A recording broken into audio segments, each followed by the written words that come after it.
maar jou geneesing is jou verantwoordelikheid. Want ons wil in Jesus naam. Ons wil in Jesus naam.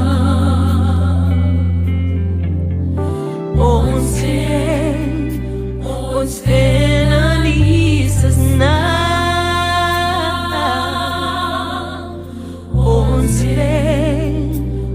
Ons wil in Jesus naam. Want